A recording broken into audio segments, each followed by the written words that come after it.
Og jeg skal byde velkommen til en aften i selskab med, eller på vegne af borgerbevægelsen, byde velkommen til en aften i selskab med Lisbeth Gjørs Fast og Henrik Safstrup, der har en særlig viden omkring asbestdeponier i Aalborg og Vejdirektoratets støjmålinger. Ja, og så vil jeg så til bare give ordet videre til Lisbeth Gjørs Fast.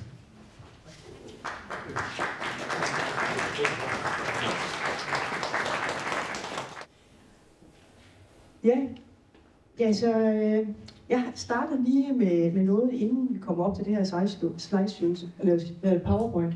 Og det er det, jeg brugte i forbindelse med, da jeg var til foretræde i Transportministeriet. Der var jeg alene over, og det her var jeg her i maj måned. Og så tænkte jeg, jamen jeg kunne godt begynde at sagt og klippe i det og sådan, men det har jeg besluttet mig for, at det gør jeg ikke. Så nogle gange så vil jeg gå lidt hurtigt forbi nogle af de oplysninger, som er der. Men det kan være, at det på en eller anden måde er nogen, der tænker, det der, det synes jeg egentlig var noget spændende noget, det vil jeg gerne prøve at kigge nærmere på. Jamen, jeg synes simpelthen, det virker mærkeligt. Det er fint herude. Okay. Yep.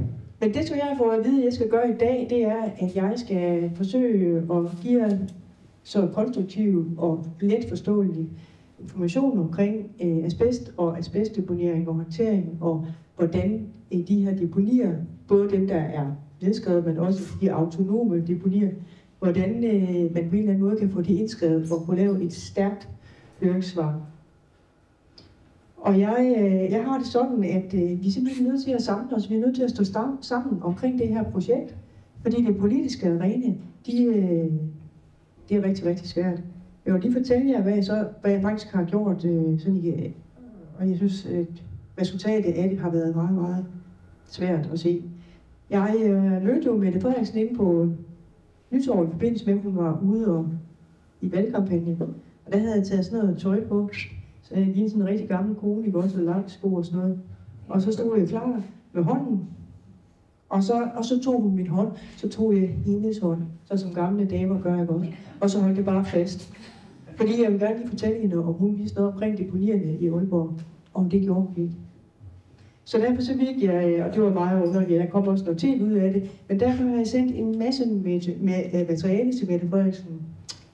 Jeg har ikke hørt noget fra hende. Men jeg har også sendt til det, der ligger det der heroppe, der har jeg sendt til Miljø og Fødevare og alle medlemmer af Sundhedsudvalget. De har fået materialet. Alle miljøordførere i Folketinget, Region Nordland, Aalborg Byråd, Transportudvalget, Vejdirektoratet har skrevet med siden 2014.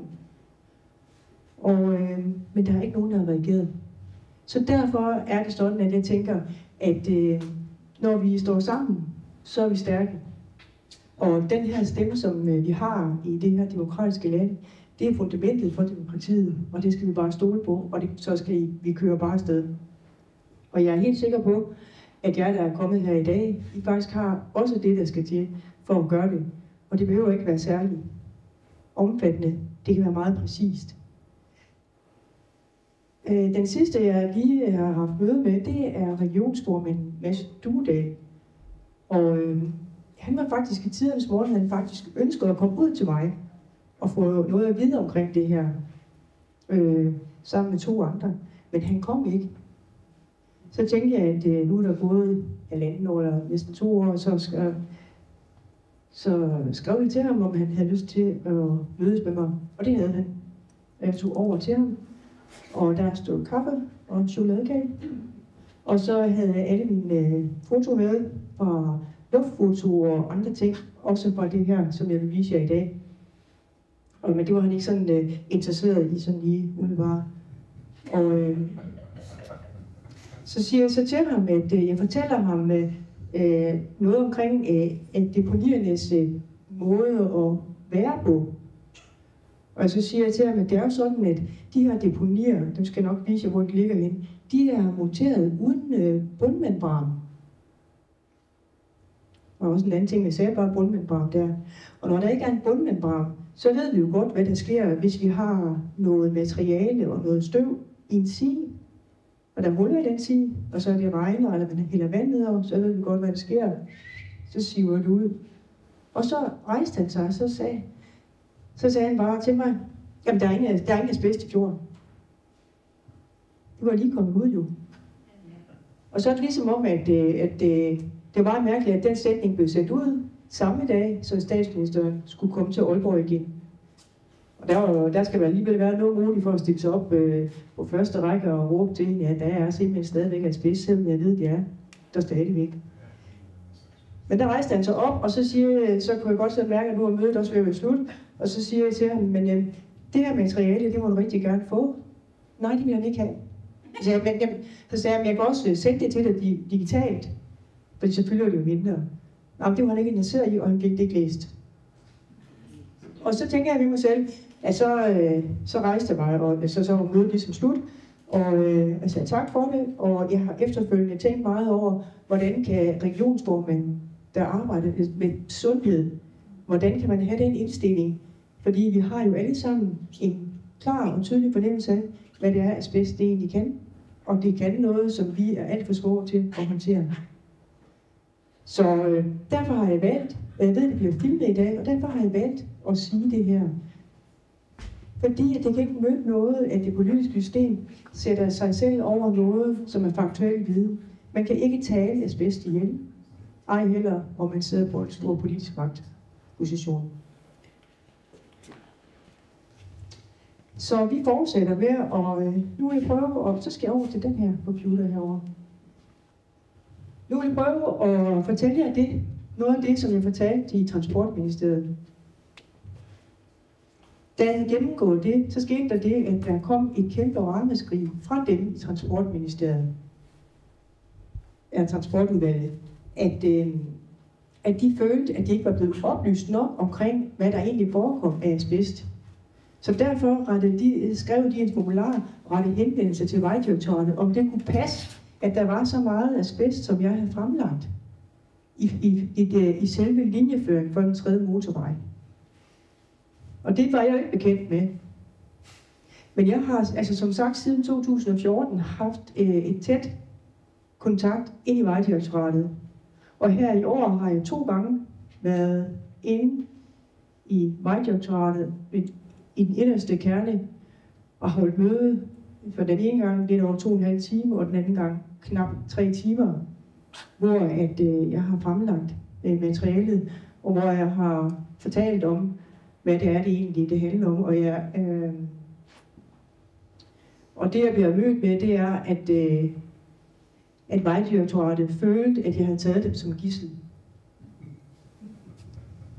Og så tænkte jeg mig selv, og det sagde jeg også, jamen, det kan da ikke forstå, det er jer, der sidder med magten. Altså, jeg synes ikke, at jeg tager jer som gidsel, men hvis man selv har den følelse, så er det måske fordi, at ja, det ved jeg, det har jeg ikke tolket på, men jeg bliver meget overrasket over det i hvert fald. Man kan jo ikke blive taget som gidsel, hvis man har oplyst sandheden, er min tanke. Men vi prøver at gå i gang her, og siger lige til, hvis der er noget, I tænker, det forstod I ikke rigtigt. Men jeg mener ikke, at man kan anlægge den 3. Limfjordsforbindelse i den linjeføring, som der er her. Fordi den gennemskærer flere deponier, store deponier, og færdigt området, der autonom er blevet fyldt. Og skal vi se her. Ole. Det er så, vi så kommet til nummer 2 nu. Jeg vil gerne sige, at der er 50 slides, men jeg springer over nogle af det.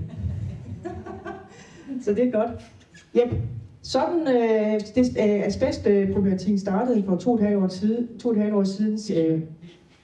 Nå ja, nu har jeg også den her. Jeg har simpelthen så mange ting. Nå, er det rigtig slide? Ja, fordi der har ikke sagt noget. Ja, det tror jeg. Ja. Ja. Altså det er sådan, at Aalborg Kommune og Region Nordland, de har mod den forpligtelse, de rent faktisk har til at oplyse om sådan nogle ting her i forbindelse med VVM-redegørelsen. Det har de ikke gjort. Aalborg Kommune og Region Nordland har intet skrevet omkring asbestdeponierne i forbindelse med VVM-redegørelsen. Og den har mindst 3 lokationer. Nederst og nede, der står det her. Der står der, at asbestfibromide og oral indtag kan medføre forskellige kræfttyper i kroppens organer. Det er sådan, at det er lykkedes stort set næsten alle ved én ting, og det er, at asbest er farlig, hvis man indånder det. Og så er det ligesom det. Men asbest er farlig, også hvis man får det ned i spiserøret via den vej, så det kommer ned i organerne. Og det er der også internationale undersøgelser, der dokumenterer, at det kan medføre bughindekræft og testikelkræft og æggestokkekræft. Og ja, derfor, når asbesten opholder sig i vandet, så er det også farligt. Man drikker det. Når vi snakker om asbest, så siger jo næsten alle sammen eternitplader. Men det er vigtigt også at vide, når vi snakker om mængden af affald, at cement, så da man ligesom startede med asbest, så puttede man det også ned i cementen, fordi så fik man det, der hedder fibercement. Og altså det er jo blandt andet Aalborg Portland, der var flere cementproduktionssteder i Aalborg, så de var jo også med til at støve, og på samme måde med til at sætte asbestfibrene ud i vores miljø. Yep. Men det har altså handlet om 75 års dumpning af asbestaffald, og det er enorme mængder, der er blevet kørt ud i Aalborg og Opland. Og det var sådan, at Eternitfabrik, de opkøbte næsten alle de grusgraver, alle mulige steder, de kunne finde, og så bare afsted ud med deres affald der. Der er lige en oversigt over gamle lossepladser, og den, der er markeret der, det er den, som man kalder klosterengen. Det er ligesom det eneste godkendte deponi. Her er lige en oversigt, der er hentet hjem fra Region Nordjylland, og det kan I se med hensyn til fibercement, cement og asbest. Jeg kan lige prøve at se en kurve her nedover. Alle de her matrikler her. Nogle af jer har måske lyst til at undersøge, hvor ligger det så hen. Det er kun et lille udsnit. Her det er så den her linjeføring, jeg har lagt ind, og det er så de tre deponier her og her og her, som vi også over på derover, som vi skal forholde os til i linjeføringen. Det der står, hvorfor kommer jeg ud? Og den der. Ja. Det her står noget rigtig. Det er nok det allermest vigtige i det her citat her. Og det er virkelig centralt. Der står her, at altså det her,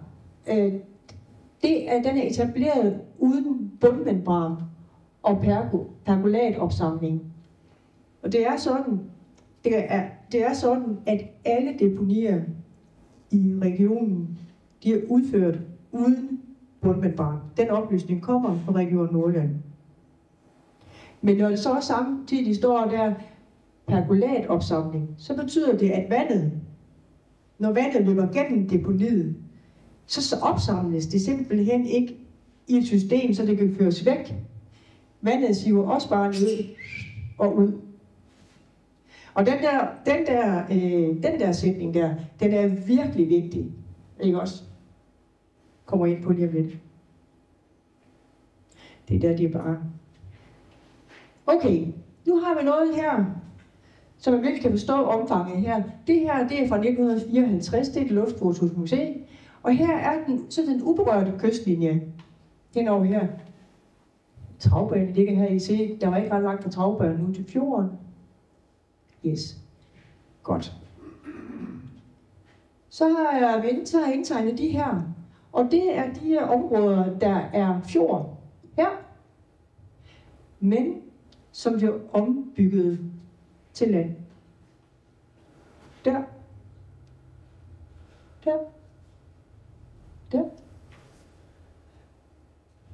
Kan I kende området? Ja. Det kan I godt. Godt. Det her, det er rensningsanlæg vest. Her ligger maskinfabrikken. Her. Og travbanen. Lige herhen her ligger Nørholm Pizza. Ikke også? Så kommer der Aalborg Camping. Det er også opbygget på fjorden. Det er også indvundet land. Og der kommer her den nye marine herhen, ikke også? Og hvad har vi her? Ja, det er Egholm Færge. Det er det her byggeri, der er her. Og så videre hen, der har man så Fjordbyen ligger herhen også. Den ligger også oven på opbygget. Herover der har vi Lindholm Strandpark, og vi har det, der hedder Verdens Ende. Da vi holdt koncert herovre i sommer, med et stort telt, var der nogen af jer, der var der? Ja. Og på et tidspunkt, så tænkte jeg, jeg vil lige gå ned og kigge hernede. Så gik jeg hernede. Og jeg var helt fortvivlet, fordi der lå de der stykker. Så nogle stykker i den størrelse her, de ligger frit hernede, og de stikker ud herover. Vi samler dem op herover, det gør kommunen. Der er masser af ting. Men de ligger altså som perler på en stor. Og alle de her deponier, er der ingen bund med bare med. Det vil sige, nu her, når sneen den smelter, når det regner, uanset hvad man siger, uanset hvor mange prøver der bliver taget, så gør de det, at når det regner, og det sner, og ting skal forsvinde, så siver de ned igennem deponierne, og de løber ud i jorden. De løber ud i fjorden, de løber også den her vej, og Aalborgs Friluftsbad, det kan jeg næsten ikke engang, det er simpelthen faktisk rigtig svært. Den ligger her. Den er ikke etableret på det tidspunkt. Den ligger her. Vandet, der er i Friluftsbadet, det bliver hentet fra fjorden. Og det eneste, man kan, sortere fra, det er tang og krabber. Det billede, synes jeg, er et rigtig skræmmende billede. Så når man siger, at der ikke er noget asbestfiber i fjorden, så er det et simpelt øjebliksbillede. Og de er meget svære at finde de der asbest. Jeg mener helt klart, at det her, der er ingen, der vil vide det her med det her manglende membraner, fordi man kan godt se, at når det er sådan, det er, så er det fuldstændig vanvittigt at skal til at grave i de her områder, der kommer billeder, de her områder, og man skal til at grave i Egypten. Vidste I det her? Nogle af jer vidste det godt, men nu ved I det i hvert fald også. Det her, det var det, som jeg fik skilt ud af, over at vi havde markeret 3 områder, hvor at motorvejen, den ligger her motorvejen, at den område, den gennembryder, og det vil man sige, at vi gennembryder ikke nogle deponier, fordi de vil kun forholde sig til det, der hedder klosterengen, altså det der deponi, der ligger der og der. Og det er rigtigt, når motorvejen den er herhen, så er det rigtigt, at de ikke gør det. Men der her, det er jo et deponi. Der står nogle skilte ved indgangen til området, siden var de lukket af. Der står, det er et deponiområde, blandt andet med slam fra rensningsanlæg. Men det er også et deponi, hvor at der er pløjet masser af asbest og lagt masser af asbest. Der er masser af asbest, der også bare blevet dumpet i søerne rundt omkring. Men hvis man kun vil forholde sig til det, som er dokumenter for, jamen så har man et stort samfundsmæssigt problem, fordi sådan foregik det jo ikke dengang. Det skal jeg nok komme ind på. Her har jeg fundet nogle artikler fra Stiftstidende. Ålene dør, affald i Limfjorden. Prøv at se, hvordan det ser ud over. Ja. Ja. Det er nede ved søerne, de 2 søer, der ligger lige efter byskiltet, når man kører ind på Aalborg.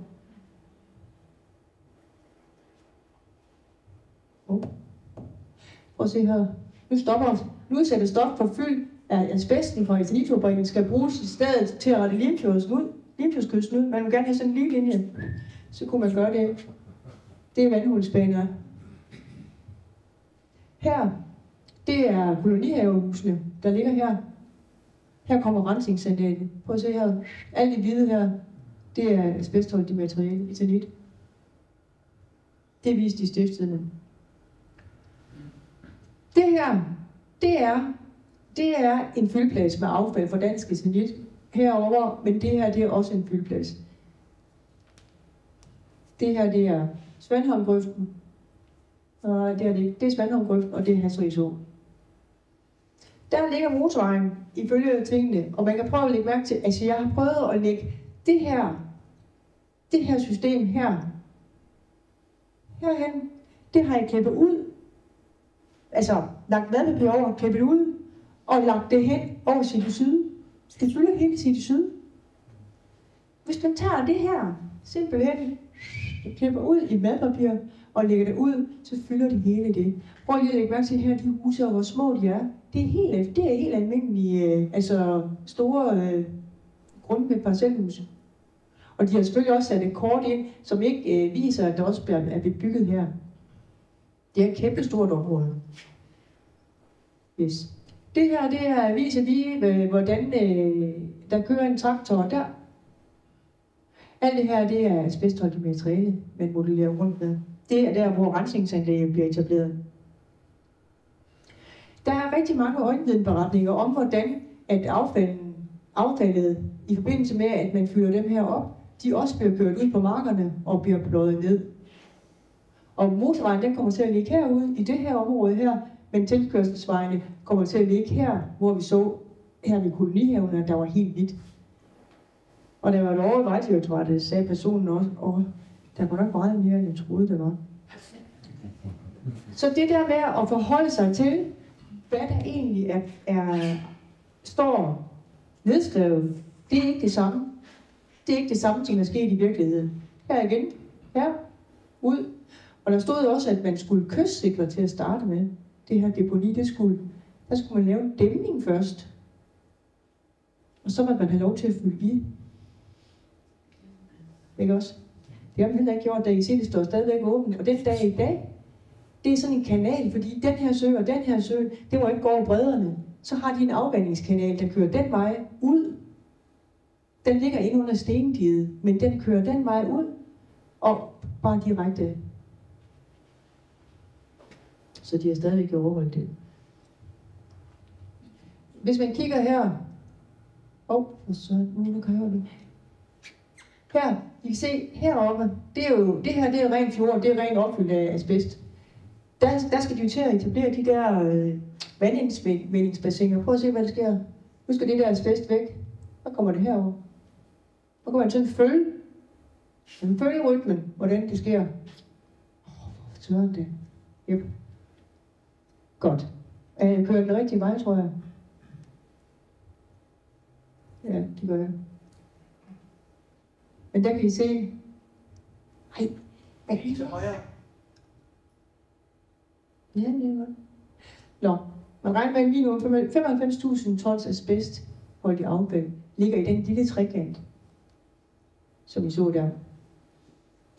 Den lille trekant, der var det sådan, at det var rent faktisk Aalborg Kommune, der søgte tilladelse til at lave et søterritorium på vegne af Dansk Eternitfabrik. Altså Aalborg Kommune var enormt glad for den eternitfabrik, fordi det var virkelig arbejde til alle. Og de fik lov til at lave 2 års opfyld. Fra 76 til 78. Og der var ikke nogen, der holdt øje med det. Og det viser sig faktisk, at Aalborg Kommune igen søgte om udsættelse. Og de kørte i 12 år. I 12 år kørte de simpelthen affald i massive mængder ud i området. Og der har vi en del vidneberetninger, der fortæller, hvordan man bare... Altså de fik selv... Altså dem, der kørte bilerne fra Eternitten, de fik nøglerne ind til området, så de selv kunne åbne. Og så kørte de fra 6 til 22. Men øjenvidneberetninger siger, at de kørte også i weekender om natten. Så der er virkelig blevet sendt meget afsted. Men hverken Aalborg Kommune og Rambøl har vedstået sig deres viden om den massive forurening. Det er derfor, at når nu I er færdige her, der kan I jo bare tage de store linjer. Men fortæl det til folk. Hjælp med at skrive indsigelser og sige, du må gerne få min. Du kan tilføje lidt, eller du kan sætte et billede ind, men lad os hjælpe hinanden med at få det her, fordi det er ikke sådan et samfund, vi vil have, at det er den falske sandhed, der bliver den styrende. Men Aalborg Kommune har stadigvæk ikke sagt noget. Da de skulle lave helikopterlandingspladsen, som ligger dernede, der bragede de lige ind i det der deponi igen. Og det var faktisk Rambøl, som lukkede det i tidernes morgen. Det var også Rambøl, der i 15 skulle lave helikopterlandingspladsen. Det vidste jeg ikke. Det var også Rambøl, som skulle lave VVM-redegørelsen. Det her det er for området, der kan I prøve at se her. Asbestos, det er direkte støv. Op fra de der fejedrenge, der fejede støv op.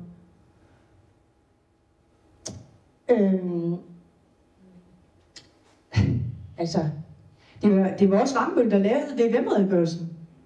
Den sidste, men der har de også glemt det. Det har jeg skrevet ind i Vejdirektoratet. Jeg synes, at det har en... altså der er en eller anden politisk usund adfærd i det her, virkelig. Og at der er en bog, der hedder Asbest, det kriminelle tidsrum, at den er kommet til at tænke på. Fordi hvad er det for noget, det her? Det kan vel ikke være, fordi de er ubegavede.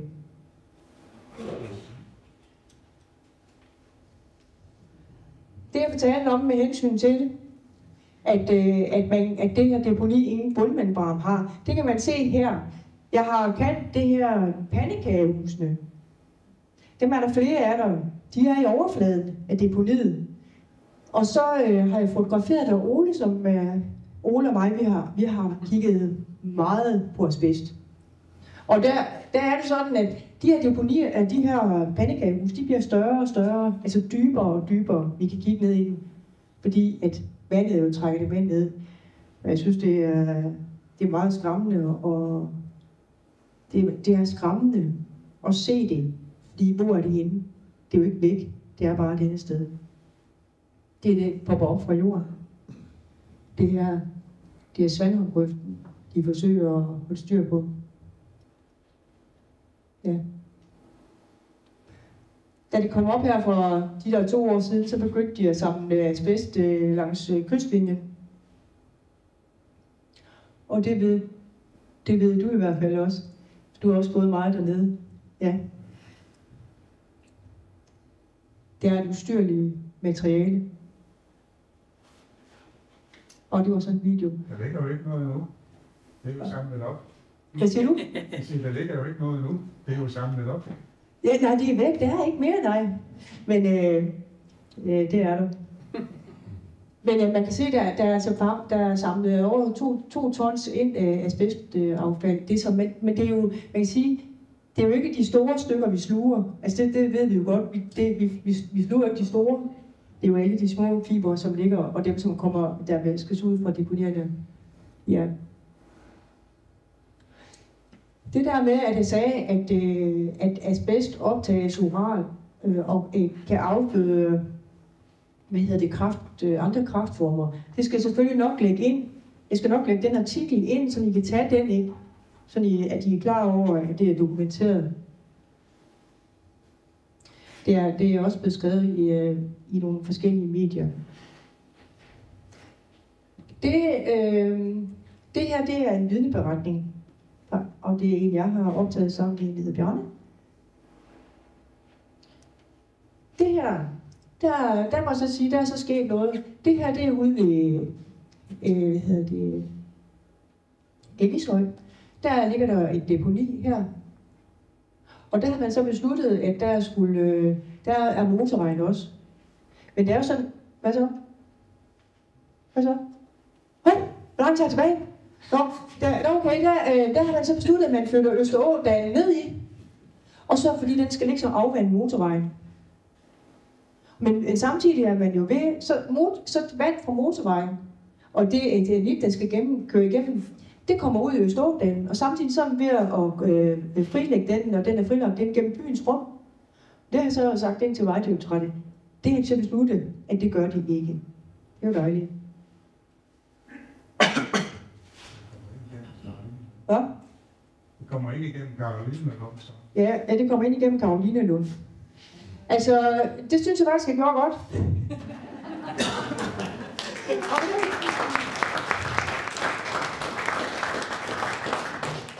Jeg har faktisk haft lidt ondt i maven i dag. Det er ikke noget, der ligger til mig. Jeg plejer ikke at være nervøs. Men jeg var simpelthen så bange for, at jeg er bange. Altså, det er virkelig vigtigt for mig, at vi står sammen om det her. Fordi altså, viden er jo demokratiets styrke, folkets sikkerhed. Og jeg håber, at I kan bruge de her ting til noget. Og I sakser bare ind i det, som I vil have. Ikke? Jeg lægger det her oplæg frem, op, så vi kan klippe i det bare så, ikke også? Og så tager I det bare sådan. Er der nogen, der har nogle spørgsmål til Lisbeth? Yes. Hvad så siger hvem du er? Ja, jeg hedder Gitte Thorhauge. Lisbeth, får vi nogle af de der, Den PowerPoint der. Ja, altså tabeller og billeder, og ja. De ude på siden. Ja, det gør jeg. Jeg samler det i en pakke. sådan at det bliver let tilgængeligt for jer. Jeg skal nok skrive, hvad der har været, og også den der dokumentation for, at det var 2 års tilladelse, de har fået. Det tog så 12 år, ikke også? Og specielt den der med ingen bundmembran og ingen opsamling, at det som ligesom siver ned i. Og det sagde, da jeg var til en af møderne, der sagde den mand, jeg talte med, så siger han, tror du ikke, at det er forsvundet, de der fibre fra den gang der? Så sagde jeg, ved du hvad, det er en rigtig god beroligende samtale, men i og med, at der er ikke nogen stopklokke, så bliver det bare ved, samtidig med, at vi sidder og taler her. Og det der er det sjove, det er, at den gytje, der skal graves op i jorden, det har jeg hørt om, man skal grave det der slam op. Der regner man med et spild på 20% ned i jorden. Og hvor bliver de fibre af? Ja, det er jo nærliggende at forestille sig, at de lægger sig. Nogle bliver ført den ene, og nogle bliver ført den anden vej, men der vil også være nogen, som går ned i gytjen. Og der siger han, der er ingen asbest nede i det. Hvorfor skal det gytje så fragtes til Reop, som er opsamlingssted for asbestholdigt materiale? Og jeg har skrevet ind, jeg tror, at det er intern viden, men det vil I ikke ud med. Så hvis vi tænker, at de skal lave den her, så skal de først igennem alt det på jorden, både på den ene side, og også over på Nørresundby-siden, den er helt glemt, men også over på verdens ende. Og så skal de ned i jorden og grave dernede. Det er helt uoverskueligt. Nej. Bliver det så fragtet i lukkede container? Nej, det bliver det kommer op på sådan nogle pramme af en slags. Og så er det så, at de taber de der 20% undervejs, inden de ligesom får det op. Fordi det er ikke en fast form, det er sådan mudder. Så der bliver rodet rigtig meget op dernede. Yes. Sig, hvad du gør. Annette, kan du sige noget om troværdigheden ved den undersøgelse, der blev lavet, hvor der bliver sagt, der ikke er fundet asbest? Det er den, vi er op imod. Ja, det er jo den, vi er op imod, men der har jeg, altså det vil jeg ikke udtale mig om, fordi det har jeg ikke ekspertise nok til. Men jeg siger, det jeg har sagt, sådan sat i sammen med, hvad jeg sådan rent fagligt vil vurdere, så synes jeg, det virker mærkeligt. Men det skal selvfølgelig også undersøges, så er der nogen, der vil udtale sig omkring det. Men jeg tænker bare, man kan simpelthen ikke fjerne den adfærd, som de deponier har, og det er så store områder, og man kan se, at det hele tiden ligesom synker. Altså, der er ligesom ikke noget at... Jeg synes, det er svært at tilbagevise det her i hvert fald. Og det er jo også sådan, at asbestdødeligheden og asbest for relateret sygdom i Aalborg og omegn er jo stigende, og de kan ikke forstå det. Asbestafdelingen er flyttet til Aalborg, fordi det er her, det sker. Og det stiger, og lærerne har udtalt sig om, det bliver, altså de tør ikke at gætte på, om det overhovedet stagnerer, men det stiger. Og så kan man spørge sig selv, hvor kommer det fra? Vi elsker vores jord. Vi bader i den, vi vinterbader i den, vi har vores børn med i det, ikke også? De flyver op på Brinkholm og flyver, altså... Jeg vil næsten må påstå, at selvfølgelig er det ikke rigtigt, det den undersøgelse viser, men det er bare min private holdning. Der er lige et spørgsmål mere. Ja. Det var ikke så meget et spørgsmål. Det var mere en kommentar til det her med alle de her asbestfibre, og så i den frie vandsøjle, der har vi jo faktisk Vejdirektoratets ord for, at man ikke kan samle det op. Der er ingen metoder til at fjerne asbestfibre i fritstående vand. Det er godt, Ole, du sagde det. Ja. Der var en, der spurgte mig, det spurgte mig studiet, faktisk om man ikke kunne gøre noget.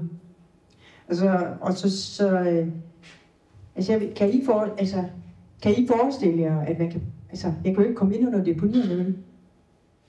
Man kan godt lave sådan noget spuns, men der er jo stadigvæk åbent.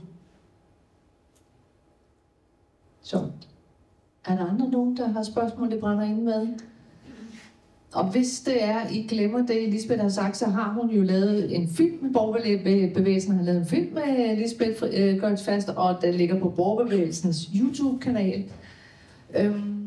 Ja, og så i løbet af nogle dage, så lægger jeg de her dokumenter op i en mappe. Og jeg vil også gøre det gjorde jeg faktisk sidste gang, at når jeg laver mit eget høringssvar, så lægger jeg det også ud, og så kan I tage det. Man må gerne copy-paste. Det må man gerne, fordi det gør vi også, når vi stemmer.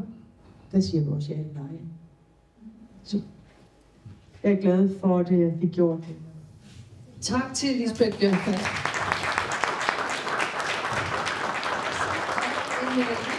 En 20 minutter, hvor I gerne må gå shop amok op hos Mona og købe en masse t-shirts. Eller meld jer ind i foreningen. Ja. Det er billigt.